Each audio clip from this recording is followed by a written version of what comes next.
Hello, everybody. Welcome. This is a massive crowd. Now, you guys in the fake media, don't turn those cameras around, okay? You keep them up here. I know how it goes, right? I learned that one from the president not too long ago. So, look, the year is 1967. I want to take you back in time just a little bit. There's two 20-year-old kids driving from the East Coast to the West Coast to start their life with their two little babies. I was one of those little babies. Those two 20-year-olds didn't have a high school diploma between them. Why would they leave the decaying industrial East Coast to come to the West Coast?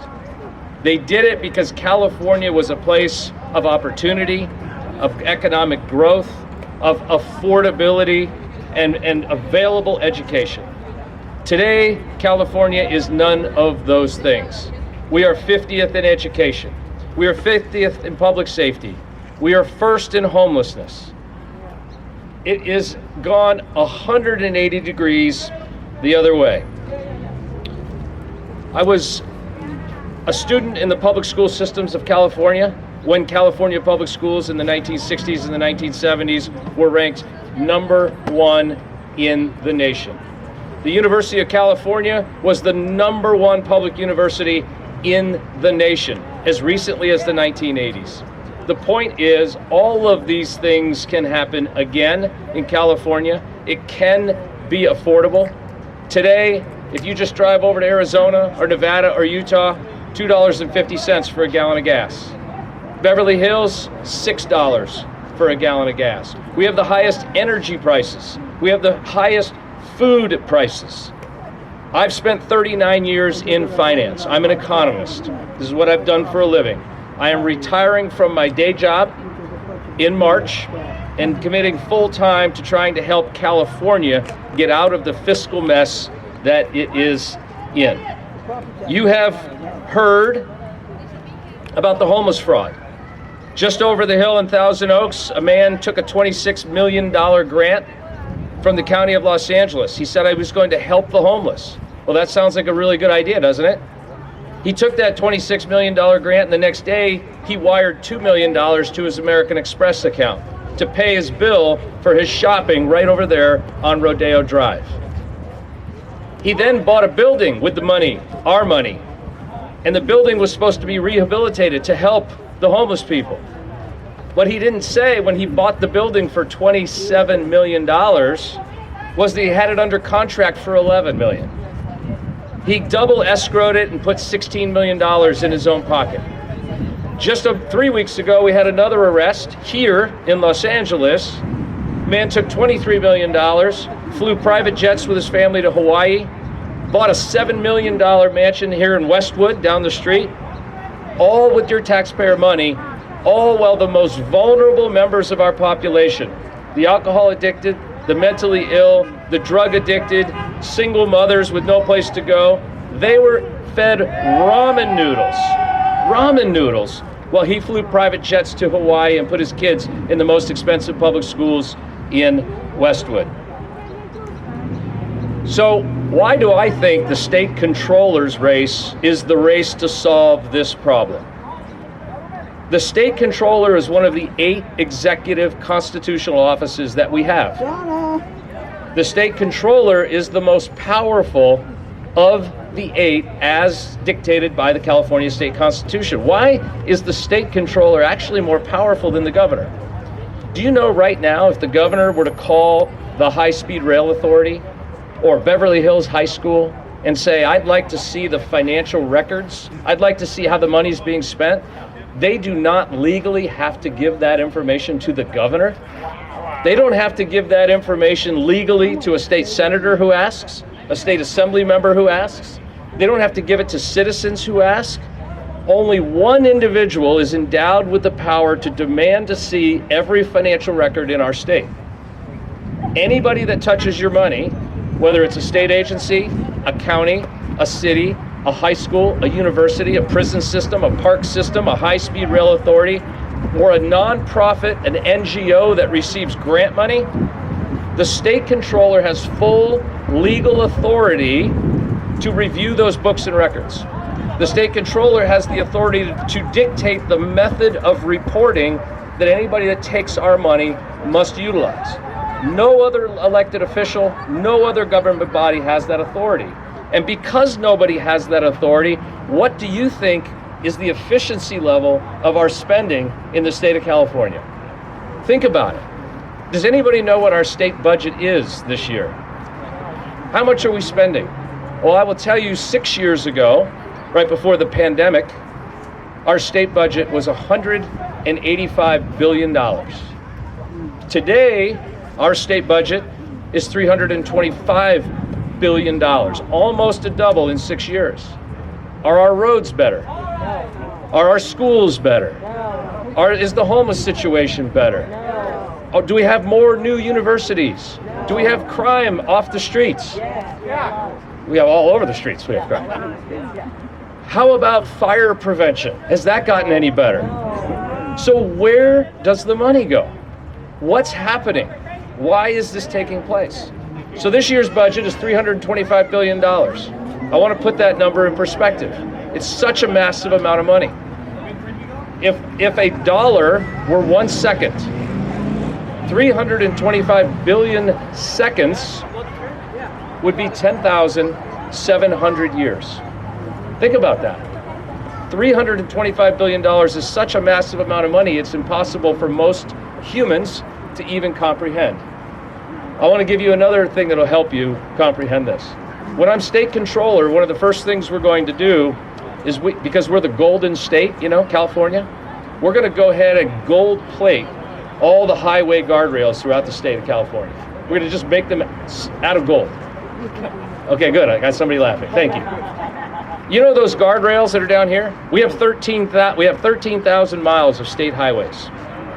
The 2, right here, the 2 is a state highway. 13,000 miles of state highway, 10% have a guardrail. That's 1,300 miles of guardrail. Both sides of the road, it's 2,600 miles of guardrail.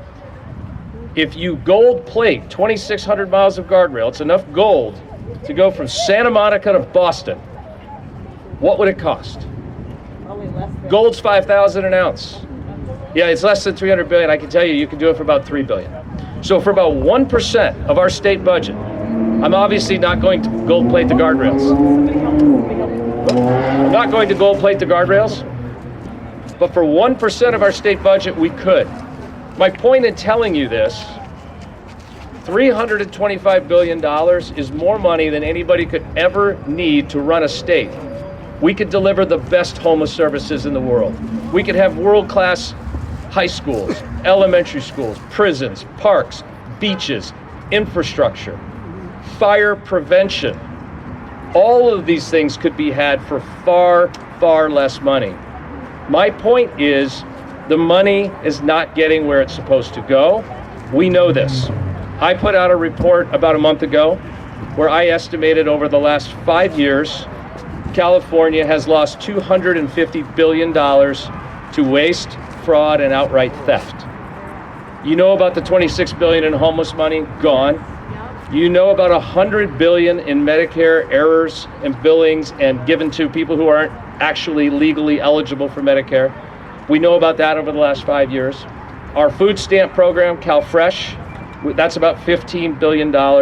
And during COVID, the Employment Development Department, where we just held a press conference a month ago, they lost $55 billion. They were mailing unemployment benefits to people in prison. The unemployment claims came in so fast, they decided not to do any verification and just award money to anybody who asked. California ran out of unemployment money in our trust funds, so we borrowed $20 billion from the United States. And we never paid it back. So effective January 1st, just 5 weeks ago, everybody here with a job, your unemployment tax on your paycheck went up to cover a $20 billion loan default by the state of California. We have a $325 billion budget, and we defaulted on a $20 billion loan to the federal government. Okay, so that's all the bad stuff. We know how bad it is. California is a giant money laundering operation. Tony Soprano would love California, okay? Our government has become a criminal organization. I estimate between 30 and 40% of overall spend is either inefficient, ineffective, wasteful, or outright fraud. In the homeless sector, I estimate the fraud is north of 50%. Imagine that. You're not just stealing from the taxpayers, that's bad. You're stealing from the government, that's horrible. But you're stealing from the most vulnerable people in our society. The poor, the beaten down, they don't have a lawyer to represent them, and yet they are taking the money from these people that need it. They need the help. Okay, the good news is now we're gonna wrap it up with the solution. As I was sitting there about 6 months ago trying to make this decision to quit my job and run for state controller, I said, this solution is so easy. We have technology that's so ubiquitous. It's everywhere. It's cheap. State controller has the authority to require anybody that receives our money that they must report transactions on a daily basis. And it doesn't require work for them to do it. We will give them an API, right? Like an app on your cell phone. And when they get our money in their account, the account will send us electronically information. They will link their checking account, whether they're a city, a school, a college, it doesn't matter. They will be required to link their financial accounts to the state controller's office, so we read their transactions every day. And all of those transactions will come into our office every night. We will employ advanced AI, think ChatGPT, artificial intelligence. We will utilize artificial intelligence to detect fraud rather than waiting 4 years for an audit to detect fraud when people are out of office and moved on or doing other things. And finally, we have to be able to prosecute these people. There's only been 3 arrests in the last 6 months in California for this fraud, 3. The state controller is uniquely endowed with power to prevent the fraud. Our state controller did nothing. Our state attorney general did not prosecute these people. These people that were arrested that I told you about with the double escrows, you go in and you check their campaign contributions, Attorney General Rob Bonta. That's who they donated money to. It's public information. So the solution is called radical transparency, everything online, every day, for anybody to see, to utilize artificial intelligence, and you can draw connections between those who award government contracts and those who receive government contracts. Did they go to school together? Are they neighbors? Are they in the same college fraternity? That will fix the system, will prevent the fraud from happening in the first place. And finally, we're gonna go back 8 years, and we're gonna take all the data from 8 years, and we're gonna analyze it, and we're gonna find the people that were committing the fraud. And when Michael Gates is elected Attorney General, and I'm on the checkbook, I'm gonna give him the information to actually prosecute these crimes. And he has told me he is all in, and we're gonna get these people, and there's gonna be handcuffs in the state of California. So I'm told a couple of questions, is that right? And I see one, yes ma'am. I would like to know what the statute of limitation is on arresting these people. Like how far back can you go with the statute of limitation? I'm not a lawyer, but I think the statute of limitations on financial crimes is around 7 or 8 years, which is why we want to go back 8 years and look at all the It's data. a credit, that's 7 years. Yeah. Any others? Yeah, here. Yes, sir. Do you promise that you're gonna do what you say on the Constitution of the United States, to support the Constitution of the United States, to support the government? You promise that you don't want to change once you're in the office over there, like? Absolutely, I do, and I have no interest in changing the Constitution of the United States of America. I like it just the way it is. So you're going to import every paragraph of the day over there about the corruption, about the integrity that we have to follow with the money in the country. Yes, we're going to follow the money, and it's going to be quite easy to do. The technology that I want to use is so available and so cheap, but it didn't even exist a decade ago. And that is the beauty of where we are. Whether California is going to be the first state to do this, because we are the tech center of the world, the rest of the country is going to follow, the rest of the world is going to follow, and we are going to drive efficiency in government. Listen, we're not trying to cut any services. We want our services to be world class, the best services. We are Republicans, we are compassionate people. The problem we have right now is we have the highest spend and the lowest services. How about we have just a little less spend and a lot better services? It's a great idea. We can do it if we stop the theft, if we stop the money laundering. All right? I want to thank everybody, unless there's any more. Yes, sir. So I saw your message. Oh, but I don't know about electorally. Today we just lost another special election in Louisiana recently. Oh, no. This is the 8th special election we have lost in a row. Well, we don't want to lose any special elections, and what it takes is what you all are doing now. You're here. You're on the team. But everybody here, I'll leave you with this one thing. We know we have a registration disadvantage in California. We have some great Republican speakers coming up after me.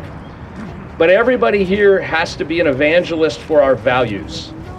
You need to talk to your friends and family that are good people, decent people, honest people, but they are not yet voting our way. And you need to explain to them that we are a party of compassion.